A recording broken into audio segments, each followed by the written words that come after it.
Hello, and thanks for joining me on another edition of Real Money Stories. I'm your host, Jason Butler, and today I'm joined by someone who I have been admiring secretly from a distance for quite a while, Dr. Daniel Crosby. Hi, Daniel. Jason, great to be here. Thanks for having me. Good.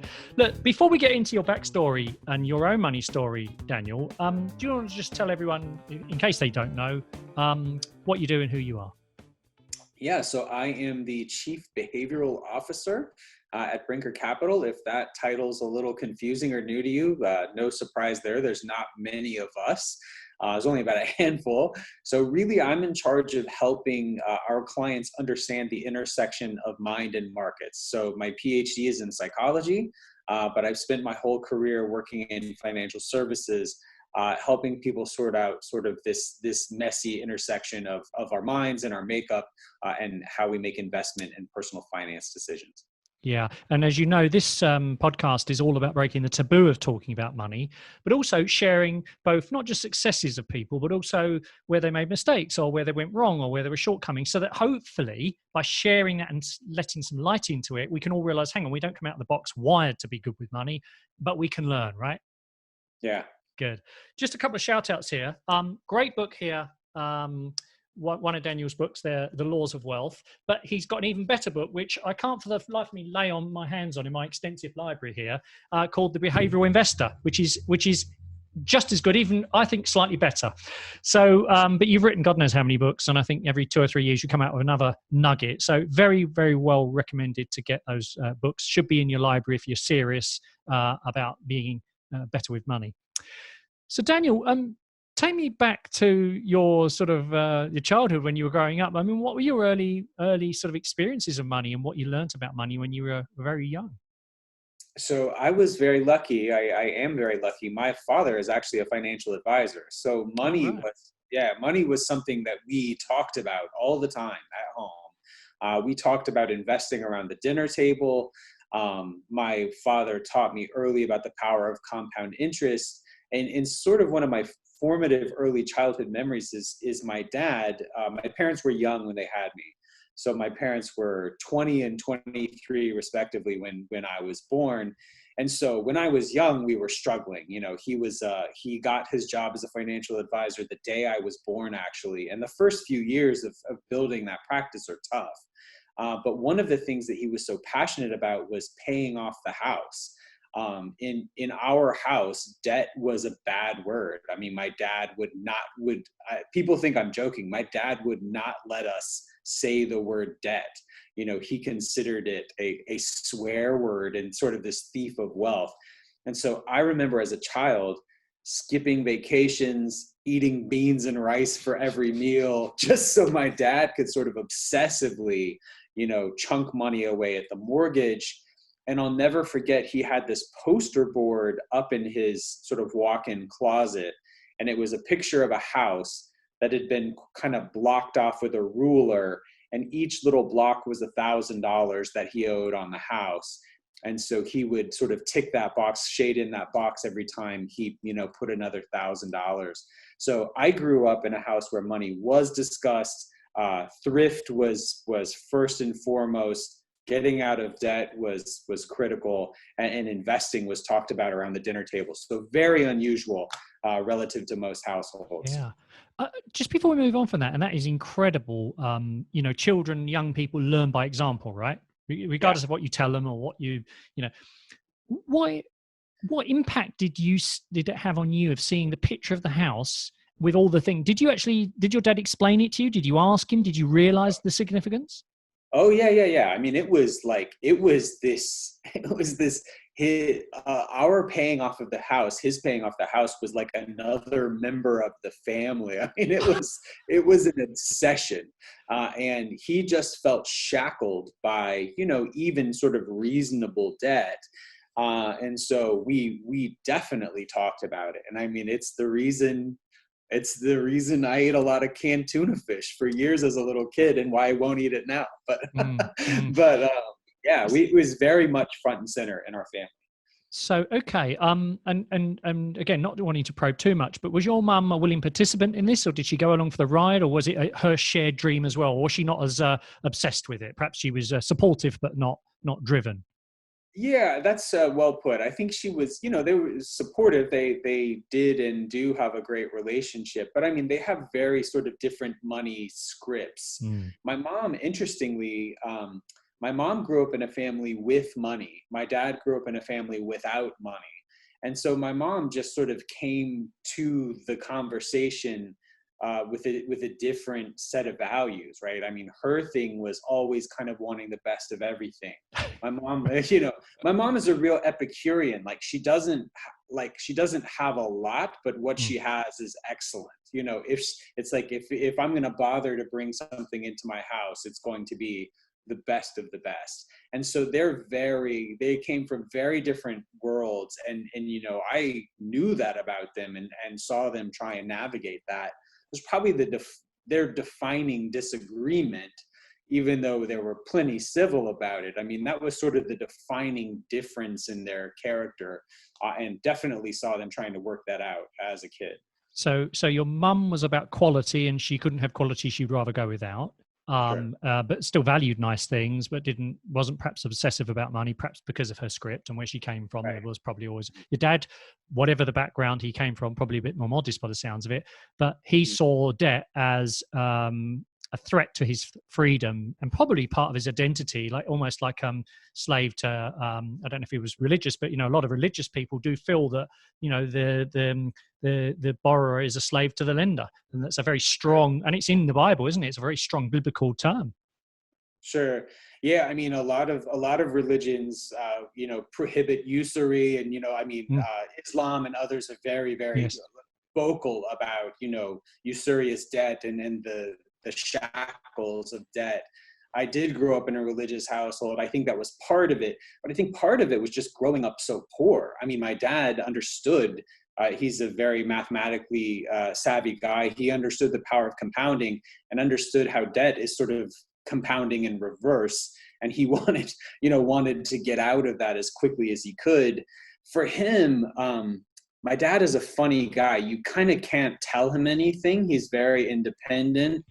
And for him, I think the faster he could build wealth, the faster he could tell other people to get lost and do what he wanted to do. And I think that was very, very important to him, to not be beholden to other people. So, okay, as you grew up, as you became, say, a teenager, did you have paying jobs? Did you do jobs around the house and get money for? I mean, how did you gradually evolve you had this background, the mum wants quality and won't accept anything less, rather go without, very Epicurean, stoic, wanting what she's got rather than, so it's not having what you want, but wanting what you have. That sounds like your mum. Your dad was this grafter, very principle driven, wanting to be in control of his future and taking responsibility for it. And the house paying off was the big thing. Unbelievable role models. So there's an interesting tension between the two of them.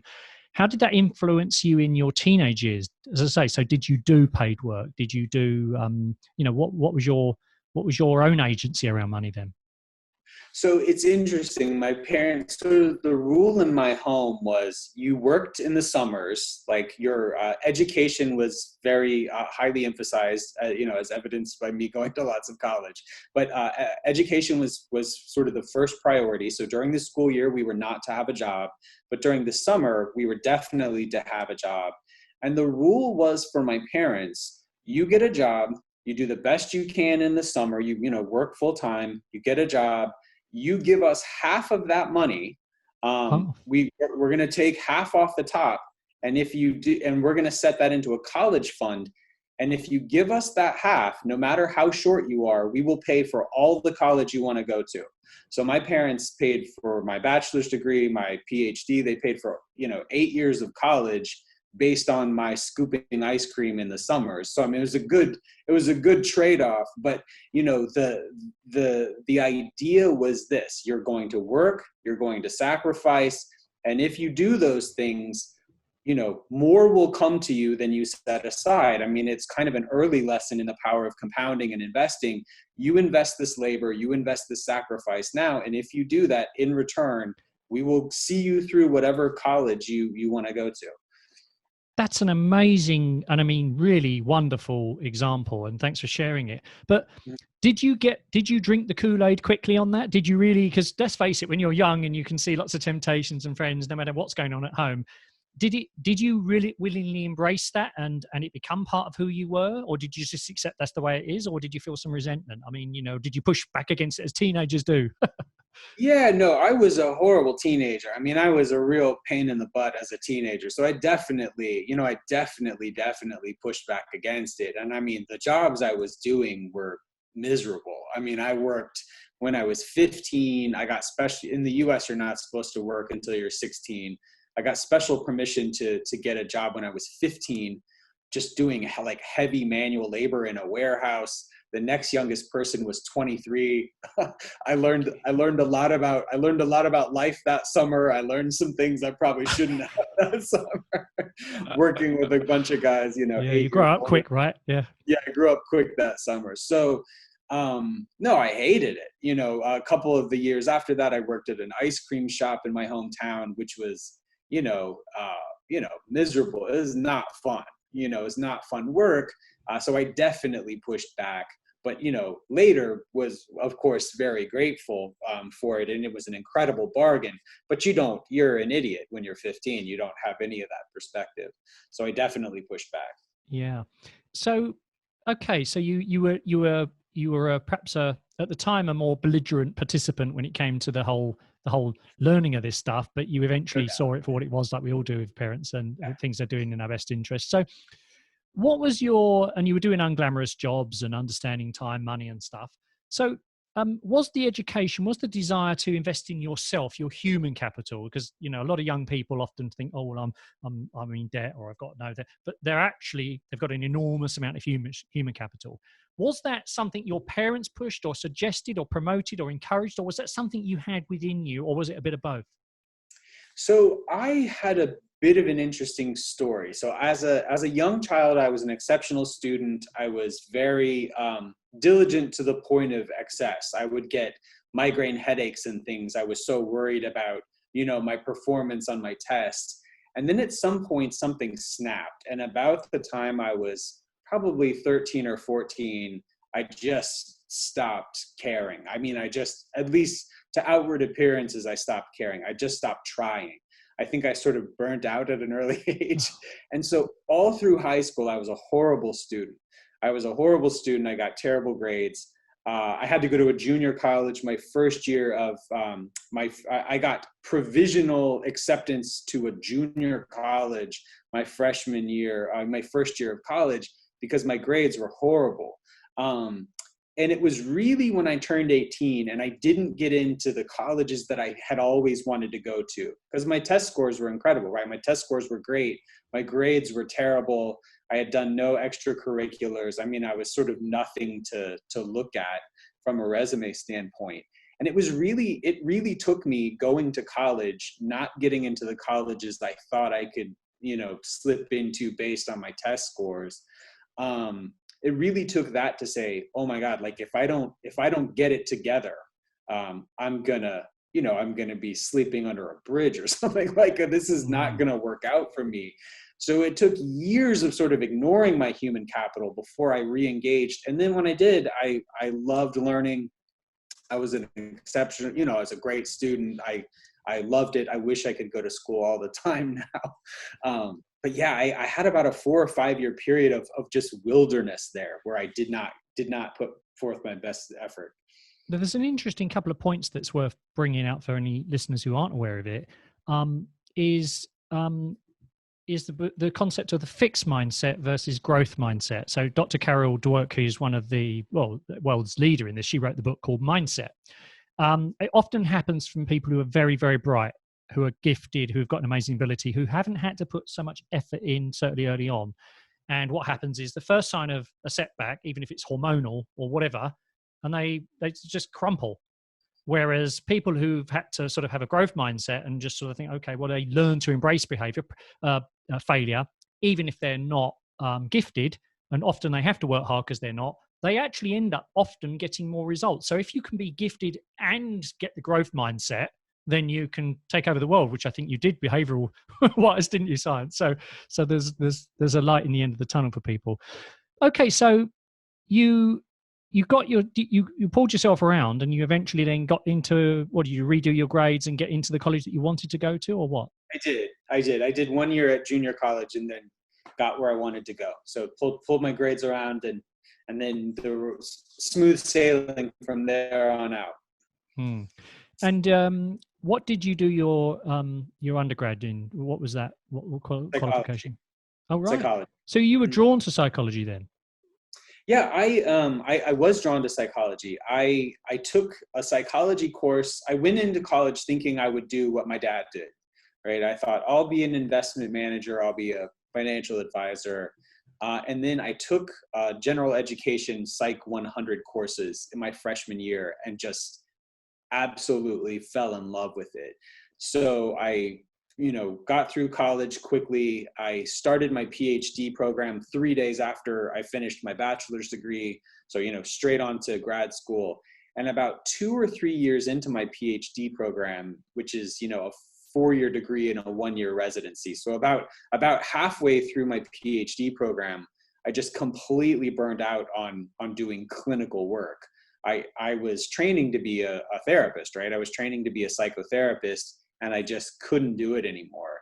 I was working with people who were incarcerated. I was working with pedophiles, and it's just like it was not. It was so taxing on me personally.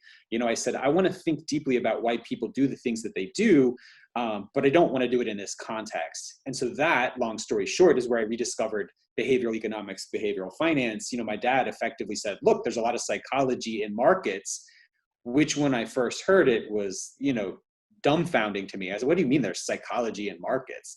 And, lo and behold, that's how I kind of found this world of wanting to study human behavior, but wanting to do it in a way that wasn't sort of medical or clinical. Got it. So when you were going through college, I mean, that's often a difficult time for people with their personal finances. You either come out a complete train wreck.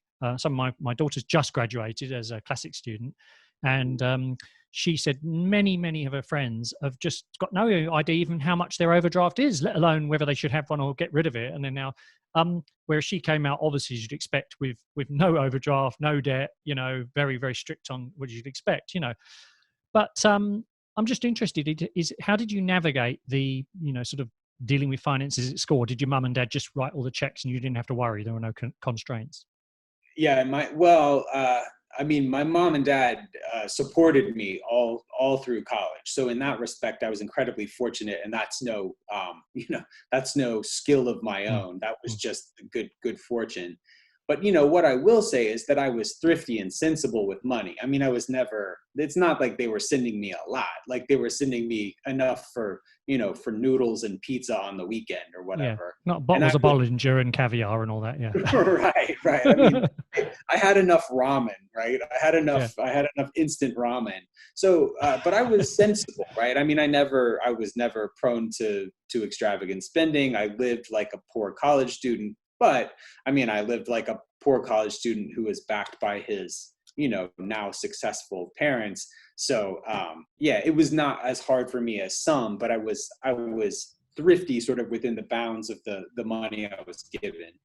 So you didn't take the mickey, basically, or we say take the pee. You were gracious with your parents' support. That was helpful that you didn't get in the hole, but you didn't over-egg or as our chief medical officer says, we didn't rip the pants out of it, is a rather colloquial term.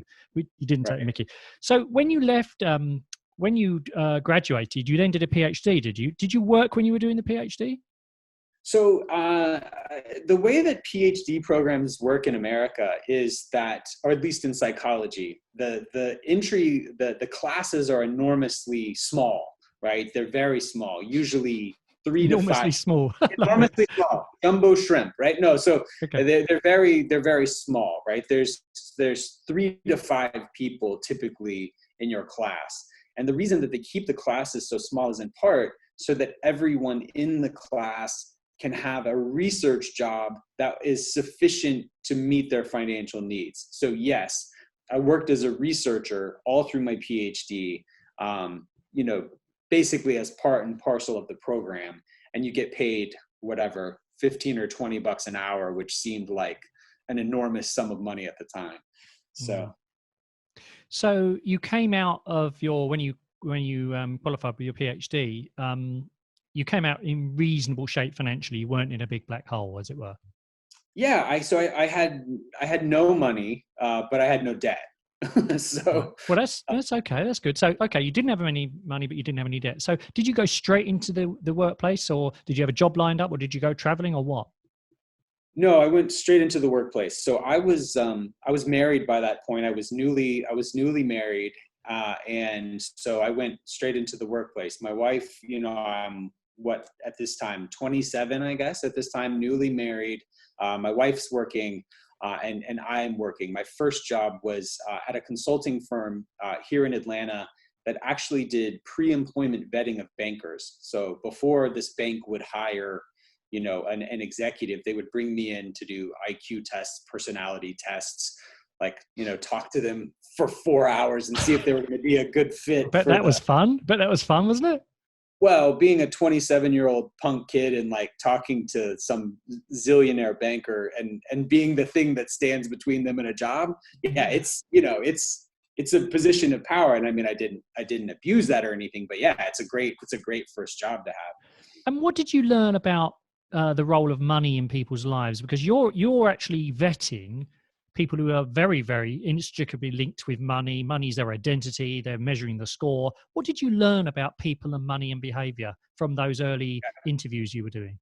Yeah, so it's a great question. I learned two things. The first thing I learned is that there were a lot of miserable rich people. So, you know, I mean, I met a lot of people who had, you know, so much money, whose personal lives were just a shambles, right? People who had not taken care of their health, people who had ignored their spouse or their children, just people who had lived such an extravagant lifestyle that they were required to do work they didn't care about, to sort of keep up appearances. So really early on in my professional career, I was able to decouple money and happiness, and that was important for me personally. And then the other thing, this is going to sound terrible, this really did embolden me as a professional, is that I learned that a lot of really stupid people are very rich. Like I learned that a lot of not that nice, not that smart, not that talented people. Because I mean, I was put in a position to directly measure their intelligence and their personality.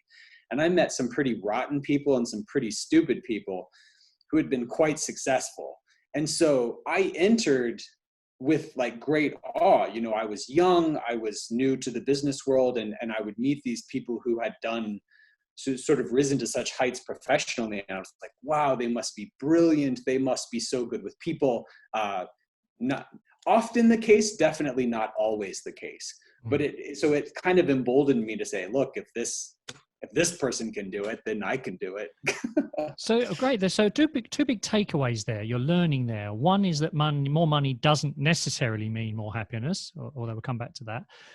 And that also talent doesn't, you know, money doesn't always go to those who deserve it or are talented or delivering value, right? It can just be That's luck right. or situation. Okay, good. So interestingly, you were quite young to get married in your 20s.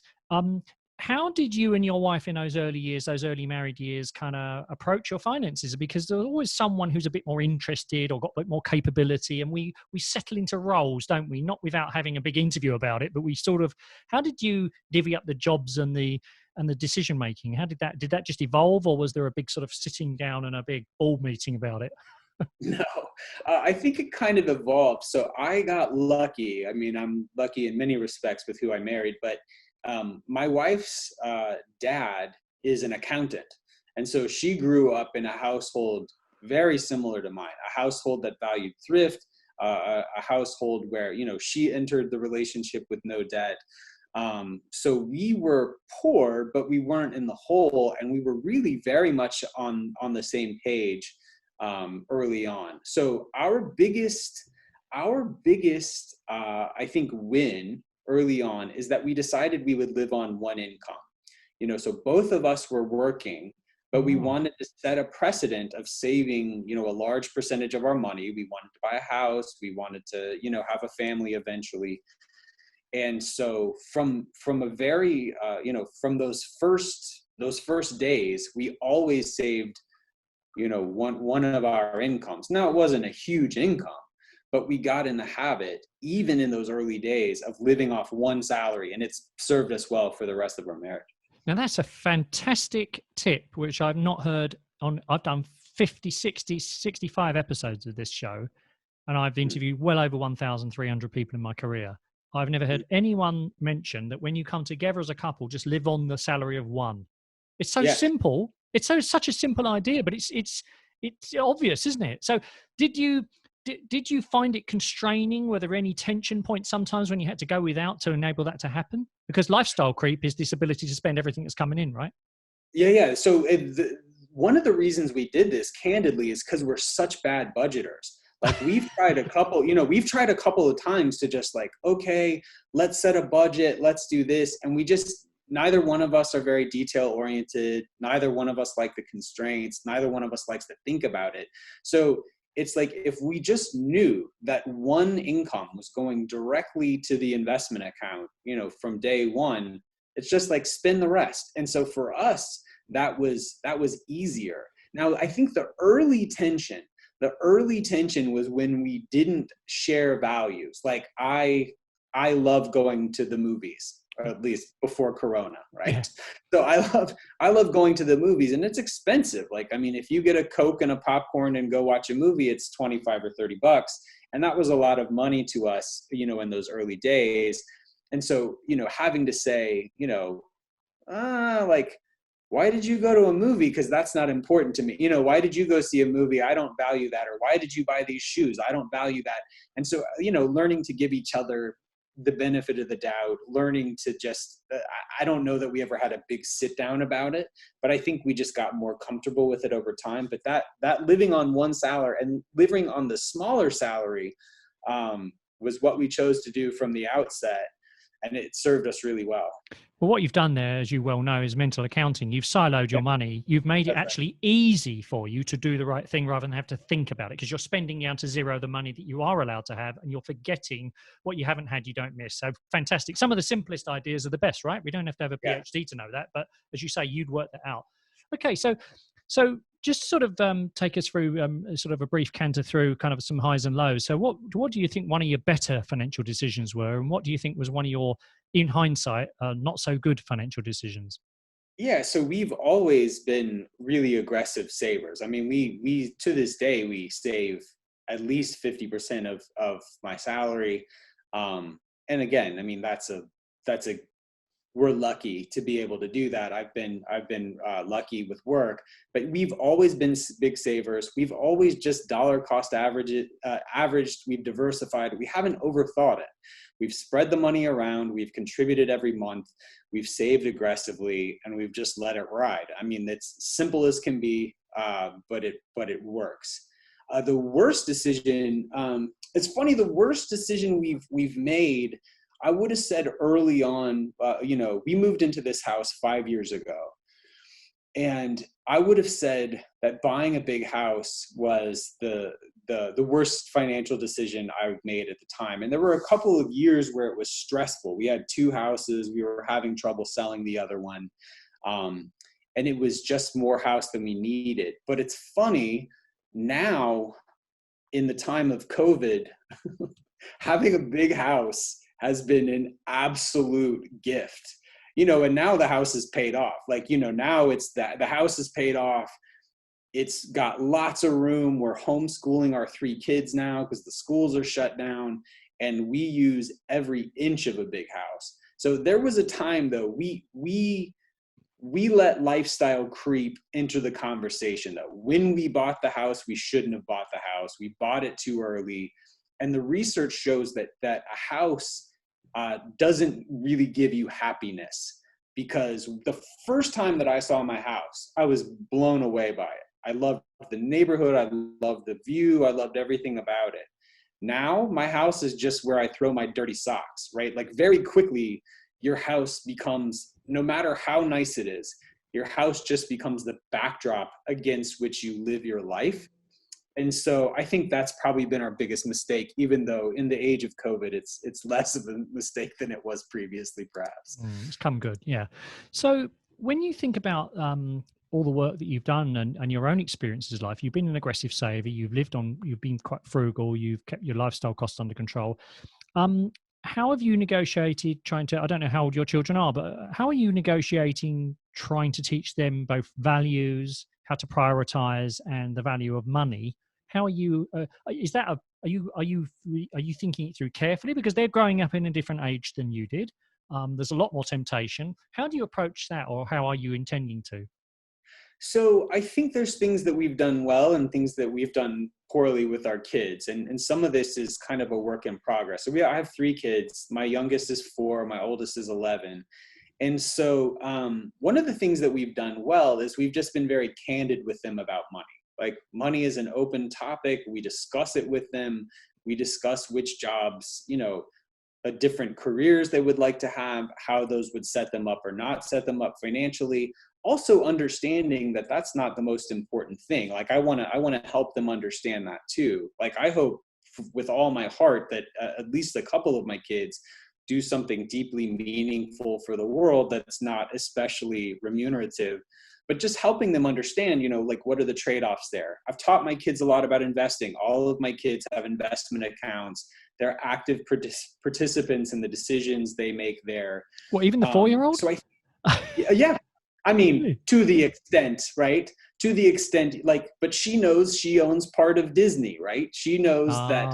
Well, part of Apple. Yeah, right. She knows that the stuff she likes to use, she can own a piece of that company, and right. that they will send her like a little dividend. So it's right? age-appropriate conversations about the context of money, right? Sure. And with my 11-year-old who is sharp, I've helped her think through, how would you evaluate a stock? Why would you get a stock over an ETF, or an ETF over a stock? So I think we've done a good job with those things. Where I think there's some work to be done, and where my wife and I are trying to put forth some thought and effort, is a fish doesn't know it's wet. So my kids are growing up in an affluent community, sort of insulated from the realities of other people's money struggles. Yeah. And so helping my kids to understand, like, what they have isn't normal, and that what they have comes with a responsibility to help others who have less. That's something we're really, really trying to drive home, and really just trying to help get them involved in volunteer efforts, trying to give them some perspective so they don't think that what they've experienced is just the way the world is, right? Because I think I think entitlement is one of the ugliest things that a person, one of the ugliest personality traits in a person. I think a lack of perspective is an ugly personality trait in a person. And I don't want my kids to grow up with those things. You want to give your kids a great life, but you don't want them to grow up to be entitled or aloof. And I'm trying to walk that line is, I think, a constant struggle. Yeah. Well, you don't want us to think the world owes them a living either. Yeah. So one of the things that we did with our children when they were younger and quite young, they were 7, 8, 9, we would say, look, we will give to 2 charities. One has to be in the UK, one has to be international, one has to be big, one has to be small. We don't care which. You have to do the research. You have to do this 1-page, analysis of, go and do the internet and everything. And for every pound that you are prepared to take out of your piggy bank, your savings, and give to it, we will give 15 or 10 or whatever the figure was at the time, 10, 15, 20 pounds, dollars, whatever. And it was amazing how they would, the process of actually doing the research and then explaining why, and then having to give up some of their money, but then they realized they would leverage mum and dad's money out of our charitable trust. We found that was a way of getting them engaged. Now, I'm not saying it's going to stay with them forever, but there's just different ways. So everyone finds their own way on this, Daniel. I don't think anyone's got a monopoly on the ideas. So let's just think about now all the research you've done, and you've written God knows how many books, and you've met some of the most brightest brains in the business. What do you think the key fundamental principles are for people to develop a better relationship overall with money. So in other words, whether it be controlling spending, whether it be deferred gratification, whether it be understanding about stuff versus experiences, whatever. What would you say from your experience are the key foundations that people need to be aware of and focusing on? So I think if people are going to make good financial decisions, I kind of think about it as 3 E's, right? So the first thing they need is education. They need to not only know about how money works, but they need to know about themselves. You and I have talked today about money scripts, values. This whole podcast is about the home you grew up in and how that informs, the way you think about money. And so again, back to the fish not knowing it's wet. We all grow up with money scripts that just seem second nature to us, and they just seem right to us. And then when we get married or move in with someone or encounter other people in the world, we see that, this isn't gospel. This is just the thing that I learned, and other people have different ideas. So education is the first piece, with a strong emphasis on self-awareness. The second thing that people need is the right environment. So in an investment context, that's the right portfolio. From a happiness context, that's living in the right neighborhood.